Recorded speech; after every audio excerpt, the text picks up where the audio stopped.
मेरे दोस्तों, इंसान को कुल अकल भी मिल जाए तो फिर भी अल्लाह की हिकमत का वो इहाता नहीं कर सकता। रब्बे करीम को ज्यादा पता है कि हमारे लिए कौन सी चीज बेहतर है और कौन सी चीज हमारे लिए नुकसान का बाइस है। अल्लाह तबारक व तआला की हिकमत ये चाहती है कि मेरे बंदे परेशान ना हो। रब ये चाहता है कि मेरे बंदे किसी जगह पे भी दिक्कत और परेशानी का शिकार ना हो। तो अल्लाह तबारक व तआला ने राहे एतदाल इख्तियार करने का हुक्म इरशाद फरमाया कि तुम एतदाल के रस्तों पे चलो, मोतदल जिंदगी गुजारो, अफरातो तफरीद से बचो। आज जिस माशरे में हम वक्त गुजार रहे हैं, इस माशरे में हम इस बात को समझने से कासिर हैं कि असल हमारा मसला क्या है। हमारा असल जो मसला है उसकी शनाख्त हमें कैसे होगी और हम फिर उस तक रसाई किस अंदाज में हासिल कर पाए। हम हमेशा अपनी आमदन बढ़ाने के चक्कर में रहते हैं। एक काम और शुरू कर लें, पार्ट टाइम जॉब शुरू कर लें, कोई साइड बिजनेस उसका आगाज कर लें। हमारी जो दौड़ लगी हुई है वो लगी है काम बढ़ाने में, आमदन बढ़ाने में। हालांकि इस्लाम हमें ये कहता है कि तू आमदन बढ़ाने के चक्कर में ना पड़। असल बात यह है कि तू अपने खर्चे कंट्रोल कर। तंग इंसान वो नहीं होता जिसकी आमदन थोड़ी होती है। ये तवज्जो कीजिएगा मेरी बात, ये कीमती बात है और गुफ्तगू सारी का लुबे लुबाब है।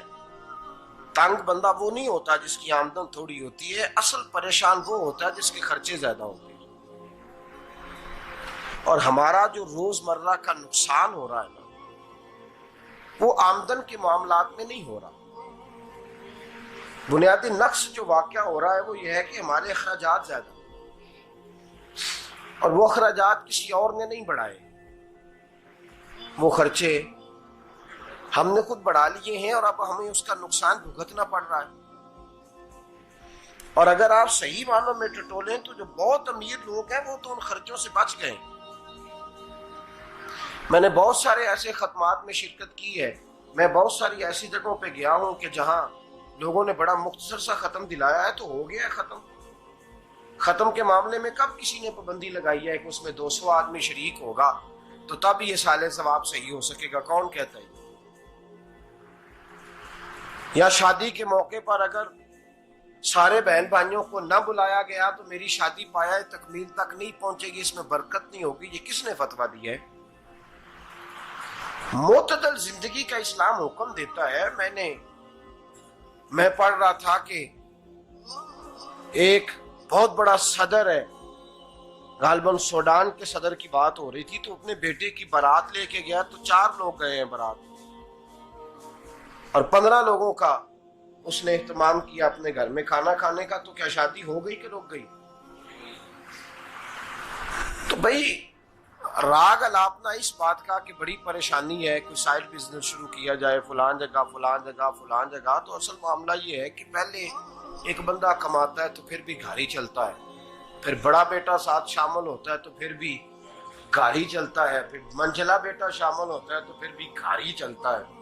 जो रोना दादाजी रोया करते थे कि बड़ी मुसीबत है, बड़ी मुश्किल है, गाँव में रह अकेले होते थे और वो 5 बच्चों को और 4 बच्चियों को वो पालते थे। तो जो वहां परेशानी थी वही आज परेशानी शहर में आकर पढ़ लिख कर मोटी तनख्वाह लेकर वही परेशानी हमें है।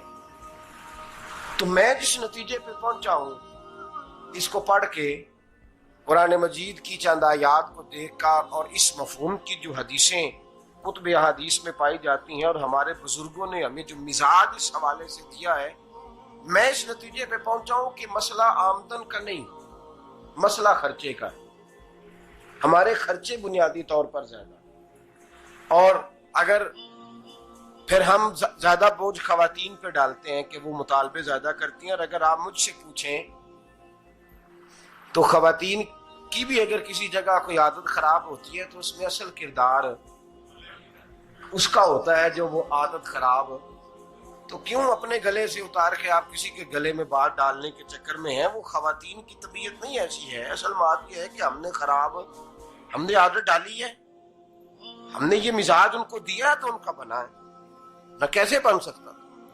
तो एतदाल जब तक जिंदगी में नहीं होता, पानी प्यास बुझाता है, लेकिन एक गिलास ही हो तो प्यास बुझाता है। बाल्टी को मुंह को लगाएगा तो कपड़े भिगो देगा उसके।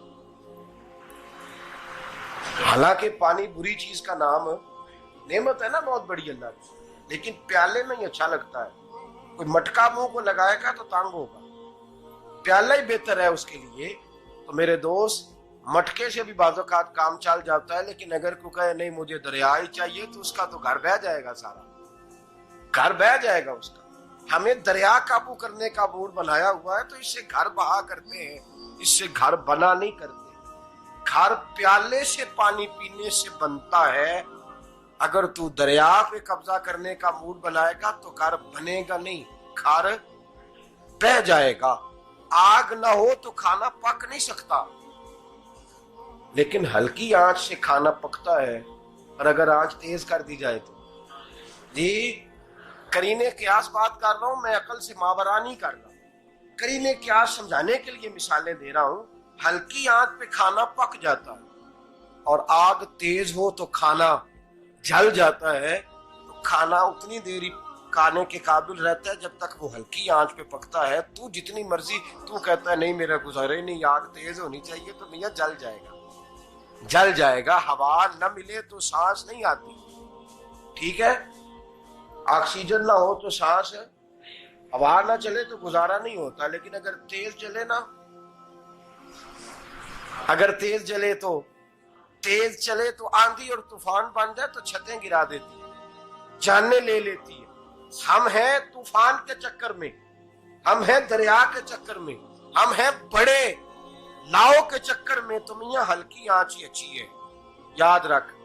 और एक गिलास पानी का एतदाल से मिलता रहे तो वही मिलता रहे, जरूरत के वक्त वही बेहतर है। तू पूरे दरिया पे कब्जा करने का प्रोग्राम ना बना, तंग हो जाएगा। और मेरे अजीज याद रख, हवा सांस लेने के मुताबिक मिले तो वो अच्छी है, जो सांस बंद करने पे आ जाए वो हवा अच्छी। हमने चक्कर चला लिया है कि ज्यादा पैसा, रातों रात पैसा, लंबा पैसा, ये प्लाट भी मेरा, वो प्लाट भी मेरा, गुजरांवाला भी, गुजरात भी, लाला मूसा खारी और पिंडी तक जहां मैं जाऊं मेरे नाम की तख्तियां लगी हुई होनी चाहिए। इस्लाम